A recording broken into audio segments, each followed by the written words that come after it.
ಸಮಸ್ತ ವೀಕ್ಷಕರಿಗೂ ಸಾಯಿ ಕೃಷ್ಣ ಚಾನಲ್ ವತಿಯಿಂದ ನಮಸ್ಕಾರಗಳನ್ನು ಅರ್ಪಿಸುತ್ತಾ ಸಾಯಿ ಸಚ್ಚರಿತೆಯ 25ನೇ ಅಧ್ಯಯನವನ್ನು ಆರಂಭಿಸೋಣ. ಅಹಮದ್ನಗರದ ದಾಮು ಅಣ್ಣ ಕಾಸರ ಹಾಗೂ ಹತ್ತಿ ವ್ಯಾಪಾರದ ಬಗ್ಗೆ ಮತ್ತು ಆಮ್ರಲೀಲೆಗಳ ಬಗ್ಗೆ ಮಾಹಿತಿಯನ್ನು ಈ ಅಧ್ಯಯನದಲ್ಲಿ ತಿಳಿದುಕೊಳ್ಳೋಣ. ಪರಮಯೋಗೀಶ್ವರರು, ಪರಬ್ರಹ್ಮರು, ದೇವರ ಅವತಾರ ಪುರುಷರು, ದಯಾಸಾಗರರು ಆದ ಶ್ರೀ ಸಾಯಿ ಬಾಬಾ ಅವರಿಗೆ ಸಾಷ್ಟಾಂಗ ನಮಸ್ಕಾರ ಮಾಡಿ ಈ ಅಧ್ಯಯನವನ್ನು ಆರಂಭಿಸುತ್ತೇವೆ. ಆತ್ಮರಾಮರು, ಮಂಗಳದಾಯಕ ವಿಷಯಗಳ ತವರು ಮನೆಯು, ಯೋಗ ಸಂಪನ್ನರೂ ಆದ ಶ್ರೀ ಸಾಯಿ ಬಾಬಾ ಅವರಿಗೆ ಜಯವಾಗಲಿ. ಸಾಯಿ ಬಾಬಾ ಯಾವಾಗಲೂ ಕರುಣಾಸಾಗರರಾಗಿದ್ದರು. ಮನಃಪೂರ್ವಕವಾದ ಭಕ್ತಿಯೊಂದೇ ಅವರಿಗೆ ಬೇಕಾದದ್ದು. ಭಕ್ತರಲ್ಲಿ ನಿಶ್ಚಲ ಭಕ್ತಿ ಮತ್ತು ದೃಢವಾದ ನಂಬಿಕೆ ಇದ್ದರೆ ಅವರ ಅಭಿಷ್ಟಗಳು ಬೇಗನೆ ಈಡೇರುವವು. ಹೇಮಾಡ ಪಂತರ ಮನಸ್ಸಿನಲ್ಲಿ ಸಾಯಿ ಬಾಬಾ ಅವರ ಜೀವನ ಚರಿತ್ರೆ ಮತ್ತು ಲೀಲೆಗಳನ್ನು ಬರೆಯಬೇಕೆಂಬ ಆಕಾಂಕ್ಷೆ ಮೂಡಿದ್ದೇ ತಡ ಅವರು ಅದನ್ನು ಅವರಿಂದ ಬರೆಸಿದರು. ಟಿಪ್ಪಣಿ ಮತ್ತು ಲೀಲೆಗಳನ್ನು ಸಂಗ್ರಹಿಸು ಎಂದು ಬಾಬಾ ಆಜ್ಞಾಪಿಸಿದಾಗ ಅವರಿಗೆ ಸ್ಫೂರ್ತಿ ಬಂದಿತು, ಬುದ್ಧಿಗೆ ಬಲ ಬಂತು. ಈ ಕೆಲಸದ ಭಾರವನ್ನು ಹೊರುವ ಧೈರ್ಯ ಹುಟ್ಟಿತು. ನಾನು ಈ ಕೆಲಸ ಯಶಸ್ವಿಯಾಗಿ ಪೂರೈಸಿದ್ದೇನೆ. ಅದೇ ನೀವು ಈಗ ಪಡೆದಿರುವ ಸಾಯಿ ಲೀಲಾ ಎಂಬ ಅಮೃತವು ಹೊರಹೊಮ್ಮುತ್ತಿರುವ ಸೋಮಕಾಂತಿಮಣಿ ಶ್ರೀ ಸಾಯಿ ಸಚ್ಚರಿತೆ. ಈ ಅಮೃತವನ್ನು ಭಕ್ತರು ಮನದಣಿಯುವಂತೆ ಪಾನ ಮಾಡಬಹುದು ಎಂದು ಹೇಮಾಡ ಪಂತರು ಹೇಳಿದ್ದಾರೆ. ಭಕ್ತನು ತನ್ನ ತನು ಮನ ಧನಗಳೆಲ್ಲವನ್ನೂ ಅರ್ಪಿಸಿ ಸಾಯಿಬಾಬಾ ಅವರಲ್ಲಿ ಅಚಲ ಭಕ್ತಿ ಇಟ್ಟರ ಕೂಡಲೇ ಅವನ ಕಷ್ಟಗಳು ದೂರವಾದಂತೆಯೇ. ಶ್ರೀ ಸಾಯಿಬಾಬಾ ಅವರೇ ಅವನ ಯೋಗಕ್ಷೇಮವನ್ನು ನೋಡಿಕೊಳ್ಳುತ್ತಾರೆ. ಇದನ್ನು ಉದಾಹರಿಸುವ ದಾಮು ಅಣ್ಣ ಅವರ ಅನುಭವವನ್ನು ಈಗ ಪರೀಕ್ಷಿಸೋಣ. ದಾಮು ಅಣ್ಣ ಕಾಸರ ಈ ಹಿಂದೆ 6ನೇ ಅಧ್ಯಯನದಲ್ಲಿ ಶಿರ್ಡಿಯಲ್ಲಿ ಶ್ರೀರಾಮನವಮಿ ಉತ್ಸವವನ್ನು ವಿವರಿಸುವಾಗ ಇವರ ಹೆಸರನ್ನು ಅಲ್ಲಿ ಉಲ್ಲೇಖಿಸಲಾಗಿದೆ. ಇವರು 1892ರಲ್ಲಿ ಶಿರ್ಡಿಗೆ ಹೋಗಿ ಶ್ರೀರಾಮನವಮಿ ಉತ್ಸವವನ್ನು ಆರಂಭಿಸಿ ಪ್ರತಿ ವರ್ಷವೂ ಆ ಸಮಾರಂಭಕ್ಕೆ ಧ್ವಜವನ್ನು ಒದಗಿಸುತ್ತಿದ್ದರು.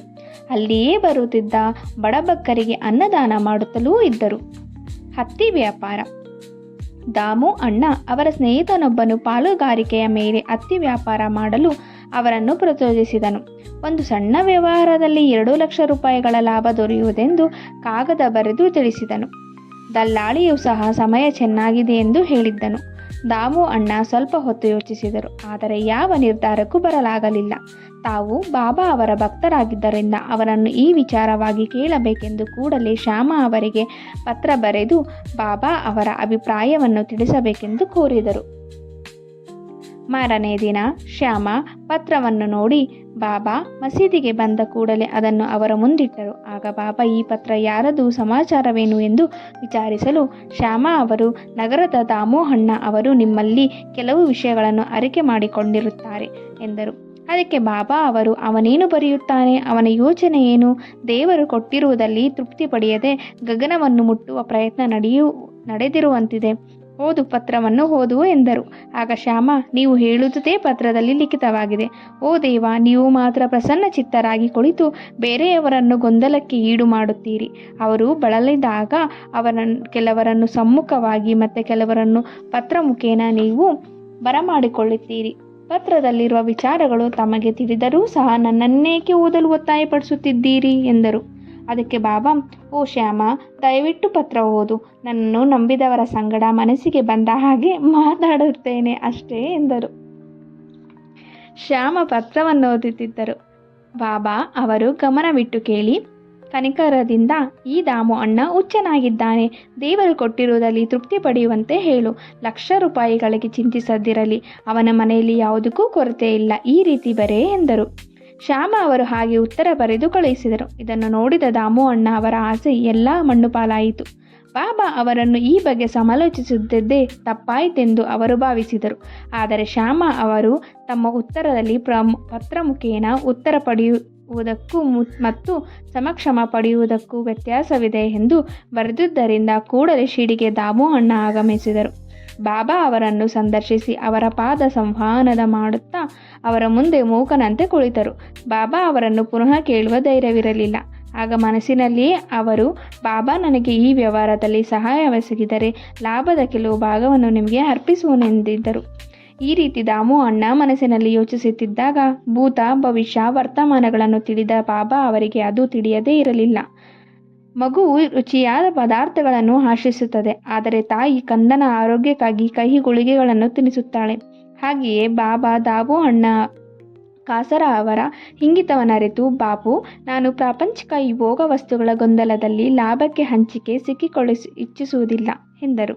ಬಾಬಾ ಅವರ ಅಸಮ್ಮತಿಯನ್ನು ನೋಡಿದ ದಾಮು ಅಣ್ಣ ವ್ಯವಹಾರವನ್ನು ಕೈಬಿಟ್ಟರು. ನಂತರ ದಾಮು ಅಣ್ಣ ಅಕ್ಕಿ, ಗೋಧಿ ಮುಂತಾದ ಕಿರಾಣಿ ಪದಾರ್ಥಗಳ ವ್ಯಾಪಾರ ಮಾಡಲಿಚ್ಛಿಸಿದರು.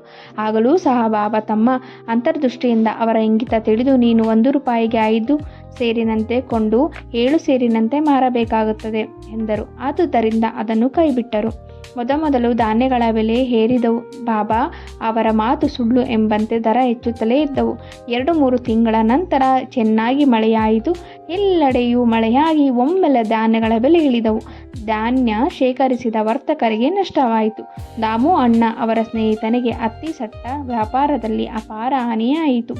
ಆದರೆ ದಾಮು ಅಣ್ಣ ಪಾರಾದರು. ಇದರಿಂದ ದಾಮು ಅಣ್ಣ ಅವರಿಗೆ ಬಾಬಾ ಅವರಲ್ಲಿ ಭಕ್ತಿ ಮಿಗಿಲಾಯಿತು. ಆಮ್ರಲೀಲೆ. ಗೋವಾದ ಮಾಮಲೆದಾರರಾದ ರಾಳೆ ಎಂಬುವರು ಬಾಬಾ ಅವರಿಗೆ ಶ್ಯಾಮ ಅವರ ಹೆಸರಿನ ಮೇಲೆ 300 ಮಾವಿನ ಹಣ್ಣಿನ ಪಾರ್ಸೆಲ್ ಕಳುಹಿಸಿದರು. ಅವೆಲ್ಲವೂ ಒಳ್ಳೆಯ ಹಣ್ಣುಗಳಾಗಿದ್ದವು. ಬಾಬಾ ಅವುಗಳಿಂದ 4 ಹಣ್ಣುಗಳನ್ನು ಮಾತ್ರ ತೆಗೆದುಕೊಂಡು ತಮ್ಮ ಮಣ್ಣಿನ ಗಡಿಗೆಯಲ್ಲಿ ಇಟ್ಟರು. ದಾಮು ಅಣ್ಣ ಅವರಿಗೆ 3 ಪತ್ನಿಯರು. ಅವರು ಹೇಳಿಕೆ ಪ್ರಕಾರ 2 ತಿಳಿದು ಬಂದಿದೆ. ಆದರೂ ಸಂತಾನ ಇರಲಿಲ್ಲ. ಅವರೇ ಸ್ವತಃ ಜ್ಯೋತಿಷ್ಯಗಳಾಗಿದ್ದು ತಮ್ಮ ಜಾತಕವನ್ನು ನೋಡಿ ತಮಗೆ ಸಂತಾನ ಪ್ರಾಪ್ತಿ ಇಲ್ಲ ಎಂದು ಮನಗಂಡಿದ್ದರು.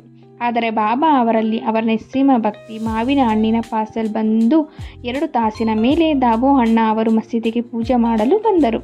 ಆ ಹಣ್ಣುಗಳು ದ್ಯಾಮನವು, ಅವನೇ ಅವುಗಳನ್ನು ತಿಂದು ಸಾಯಲಿ ಎಂದು ಬಾಬಾ ನುಡಿದರು. ಇದನ್ನು ಕೇಳಿ ದಾಮು ಅಣ್ಣ ಅವರಿಗೆ ದಿಗಿಲಾಯಿತು. ಆದರೆ ಆಗ ಅಲ್ಲಿಯೇ ಇದ್ದ ಮಾಳ್ವಸಾಪತಿ ಅವರು, ಮರಣವೆಂದರೆ ನಾನು ನನ್ನದು ಎಂಬ ಅಹಂಕಾರದ ಸಾವು. ಅವನ್ನು ಬಾಬಾ ಅವರ ಪಾದಗಳಿಗೆ ಅರ್ಪಿಸಿದರೆ ಪರಮಸುಖ ದೊರೆಯುತ್ತದೆ. ಆದುದರಿಂದ ಹಣ್ಣುಗಳನ್ನು ಸ್ವೀಕರಿಸುವ ಎಂದರು. ಪೂಜೆ ಮುಗಿದ ನಂತರ ದಾಮು ಅಣ್ಣ ಮಸೀದಿಗೆ ಬಂದು, ಈ ಹಣ್ಣು ಹಿರಿಯವಳಿಗೆ ಕೊಡಬೇಕೋ ಅಥವಾ ಚಿಕ್ಕಳಿಗೋ ಎಂಬುದನ್ನು ತಿಳಿಯಲಿಲ್ಲ ಎಂದು ಬಾಬಾ ಅವರಿಗೆ ಕೇಳಿದರು. ಆಗ ಬಾಬಾ, ಚಿಕ್ಕವಳಿಗೆ ಅವುಗಳನ್ನು ಕೊಡು. ಆ ಅಮೃತಲೀಲೆಯಿಂದ ನಿನಗೆ 4 ಗಂಡು ಮಕ್ಕಳು 4 ಹೆಣ್ಣು ಮಕ್ಕಳಾಗುತ್ತವೆ ಎಂದು ಆಶೀರ್ವಾದಿಸಿದರು. ಕೆಲವು ಕಾಲ ಗತಿಸಿತು. ಬಾಬಾ ಅವರ ಮಾತು ಸತ್ಯವಾಯಿತು. ಜ್ಯೋತಿರ್ವಿದ್ಯೆಯ ಮಾತು ಸುಳ್ಳವಾಯಿತು. ಬಾಬಾ ಸಮಾಧಿಯಾದ ನಂತರವೂ ಕೂಡ ಅವರ ವಾಕ್ ಮಹಿಮೆಯನ್ನು ಮೊದಲಿನಂತೆಯೇ ಎಲ್ಲರೂ ಅನುಭವಿಸಬಹುದು. ನನ್ನಲ್ಲಿ ನಂಬಿಕೆ ಇಡಿ. ನಾನು ಇಹಲೋಕವನ್ನು ತ್ಯಜಿಸಿದರೂ ಸಹ ನನ್ನ ಸಮಾಧಿಯಲ್ಲಿರುವ ನನ್ನ ಎಲುಬುಗಳು ನಿಮಗೆ ಧೈರ್ಯ ಮತ್ತು ಭರವಸೆಯನ್ನು ನೀಡುತ್ತವೆ. ನಿಮ್ಮೊಡನೆ ನಾನೊಬ್ಬನೇ ಅಲ್ಲ, ನನ್ನ ಸಮಾಧಿಯೂ ಸಹ ಮಾತನಾಡುತ್ತದೆ. ನಾನು ನಿಮ್ಮನ್ನು ಅಗಲಿದನೆಂದು ನೀವು ಕಳವಳ ಪಡಬೇಕಾಗಿಲ್ಲ. ನನ್ನ ಎಲುಬುಗಳು ನಿಮ್ಮ ಯೋಗಕ್ಷೇಮವನ್ನು ನೋಡುತ್ತವೆ. ನನ್ನನ್ನೇ ಯಾವಾಗಲೂ ಸ್ಮರಿಸಿರಿ, ನನ್ನಲ್ಲಿ ನಂಬಿಕೆ ಇರಿಸಿ, ನಿಮಗೆ ಒಳ್ಳೆಯದಾಗುತ್ತದೆ ಎಂದು ಸಾಯಿಬಾಬಾ ಹೇಳುತ್ತಿದ್ದಾರೆ. ಪ್ರಾರ್ಥನೆ. ಈ ಮಾಳಪಂಥರು ಪ್ರಾರ್ಥನೆ ಮಾಡಿ ಈ ಅಧ್ಯಯನವನ್ನು ಮುಗಿಸುತ್ತಾರೆ. ಓ ಸಾಯಿ ಸದ್ಗುರುವೆ, ಭಕ್ತರ ಕಲ್ಪ ತರುವೆ, ನಿನ್ನನ್ನು ಮತ್ತು ನಿನ್ನ ಪಾದ ದರ್ಶನವನ್ನು ಮರೆಯದಂತೆ ಶಕ್ತಿಯನ್ನು ನೀಡು. ಈ ಸಂಸಾರವೆಂಬ ಅಲೆಗಳ ಮಧ್ಯೆ ಸಿಕ್ಕಿ ತೊಳಲುತ್ತಿರುವ ನಮಗೆ ಮುಕ್ತಿ ದೊರಕಿಸು ದೇವ. ನಮ್ಮ ಇಂದ್ರಿಯ ಚಾಪಲ್ಯವನ್ನು ದೂರ ಮಾಡಿ ನಮ್ಮನ್ನು ಅಂತರ್ಮುಖರನ್ನಾಗಿ ಮಾಡಿ ಆತ್ಮವನ್ನು ಅರಿಯುವಂತೆ ನಮ್ಮನ್ನು ಮಾರ್ಪಡಿಸು. ಇಂದ್ರಿಯ ನಿಗ್ರಹ ಶಕ್ತಿ ಇಲ್ಲದೆ ಹೋದರೆ ಆತ್ಮಜ್ಞಾನವನ್ನು ಪಡೆಯಲು ಅಸಾಧ್ಯ. ಪುತ್ರ, ಮಿತ್ರ, ಕಳತ್ರ ಯಾರೂ ನಮ್ಮ ಅಂತ್ಯಕಾಲದಲ್ಲಿ ನೆರವಾಗಲಾರರು. ಮುಕ್ತಿ ಮತ್ತು ಆನಂದ ದೊರಕುವುದು ನಿಮ್ಮ ನೆರವಿನಿಂದ ಮಾತ್ರ. ಅರ್ಥಹೀನ ವಿವಾದಗಳು ಮತ್ತು ದುಷ್ಕರ್ಮ ಪ್ರವೃತ್ತಿಯನ್ನು ಪೂರ್ಣ ನಾಶ ಮಾಡಿ ಯಾವಾಗಲೂ ನಿನ್ನ ನಾಮಸ್ಮರಣೆ ಮಾಡುವಂತೆ ನಮ್ಮ ನಾಲಿಗೆಯನ್ನು ಉತ್ತೇಜಿಸು.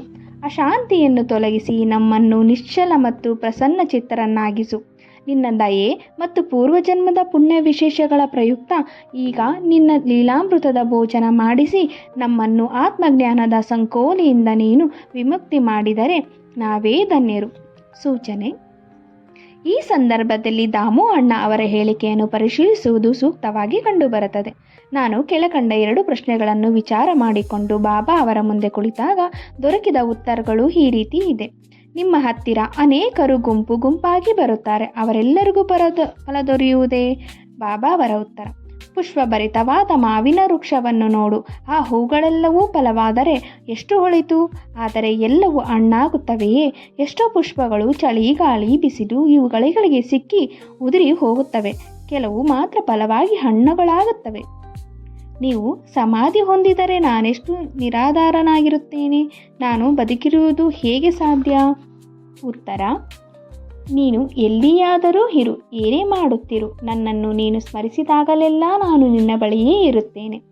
ಈ ಮಾತನ್ನು ಅವರು 1918 ತನಕವೂ ಮತ್ತು 1918 ನಂತರವೂ ಪಾಲಿಸಿಕೊಂಡು ಬಂದಿರುತ್ತಾರೆ.